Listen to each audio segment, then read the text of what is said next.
বিপ্লব তো আমাদের হয় না, বিপ্লব হচ্ছে সচিবদের। সে 1 বছর ধরে কিভাবে চলতেছে সেটা কি সচিব বুঝে? তো আপনি তো পরে যে বলবেন কি যে নির্বাচন চলে আসছে, এখন আর আমরা পারবো না। আর এই পোর্টাল যদি ওপেন থাকে তখন তো নির্বাচিত সরকার হিসাবে এই তালিকার মধ্যে ভুয়া আহত ভুয়া শহীদ ঢোকানো শুরু করবে। তখন আপনি কি করবেন? এমনিতে মুক্তিযোদ্ধা জানেন 71 সালের শহীদদের নিয়ে কি পরিমাণ, মুক্তিযোদ্ধাদের নিয়ে কি পরিমাণ ভুয়া তথ্য ছড়াইছে। তো এরকম কাজ যদি এখনো চলতে থাকে তাহলে আমাদের এটা শেষ কোথায় হবে?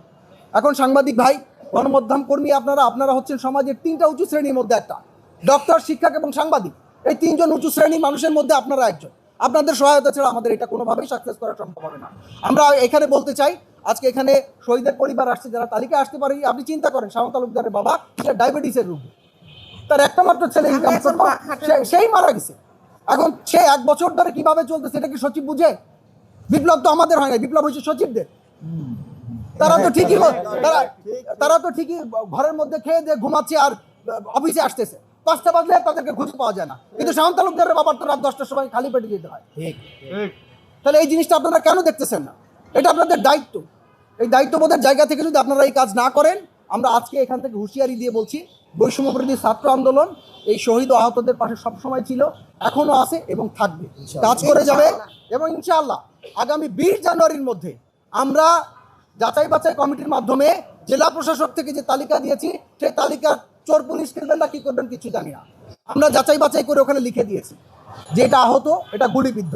তাহলে আমরা যে এই যে এত কষ্ট করে যাচাই বাছাই করলাম, 2-3 মাস রাত 2টা-3টা পর্যন্ত জেলা প্রশাসকের কার্যালয়ে কাজ করে, এটাকে আমরা ফাইজলামি করছি। আমরা এই তালিকার একজন আহত জুলাই যোদ্ধা বাদ যাবে না। 20 জানুয়ারির মধ্যে এই আহত জুলাই যোদ্ধাদের তালিকা যদি আপনারা নিশ্চিত না করেন, আমরা কঠোর থেকে কঠোর কর্মসূচি ঘোষণা দিব। কিন্তু আমরা সেই কর্মসূচি কি করবো আপনাদেরকে বলবো না, যাতে আপনারা প্ল্যানটা নিতে না পারেন। কিন্তু সেই কর্মসূচি খুব খারাপ হবে। বৈষম্যবিরোধী ছাত্র আন্দোলন সহ বাংলাদেশের সকল আহত জুলাই যোদ্ধা এবং শহীদ পরিবারকে নিয়ে কর্মসূচি আমরা দিব। আর এই কর্মসূচি এত কঠোরতর হবে যে তখন আপনারা বুঝবেন। আর আমরা গিয়ে এবার বলবো না যে উপদেষ্টাদের পদত্যাগের দাবি চাই, উপদেষ্টাদের পদত্যাগ করাবো। যে উপদেষ্টা এই দায়িত্বে আছে এবং যে উপদেষ্টা এই দায়িত্বের হেলামি করবে, নট অনলি এই উপদেষ্টা, কোনো উপদেষ্টা এই ইন্টারিম সরকারের সময় কোনো উপদেষ্টা যদি এই আহত জুলাই যোদ্ধা শহীদ পরিবারকে নিয়ে কোনো ধরনের চিনিমিনি খেলার চেষ্টা করে, কোনো ধরনের অবহেলার চেষ্টা করে, তাহলে তার কিন্তু কোনো নিস্তার নাই। আমাদেরকে নিয়ে এই খেলা বন্ধ করেন, এই আহতদের তালিকা নিশ্চিত করেন। আমরা শান্তিপূর্ণভাবে আপনাদের মিনিস্ট্রিতে যাচ্ছি, আর আপনারা শান্তিপূর্ণভাবে আমাদের পিঠে হাত বুলিয়ে বুঝবাস দিয়ে পাঠিয়ে দিচ্ছেন, কিন্তু আসল কাজটা করতেছেন না। আপনাদের প্রতি অনুরোধ, আপনারা এই 20 জানুয়ারির মধ্যে আমরা তালিকা যাচাই বাছাই কমিটির মাধ্যমে যে তালিকা পাঠিয়েছি, সেই তালিকার প্রত্যেককে ধরে ধরে আপনারা এমআইএস এবং গ্যাজেট করবেন, তাদের সুবিধা নিশ্চিত করবেন, তাদের আর্থিক সুবিধা নিশ্চিত করবেন এবং তাদের চিকিৎসা সেবা নিশ্চিত করবেন।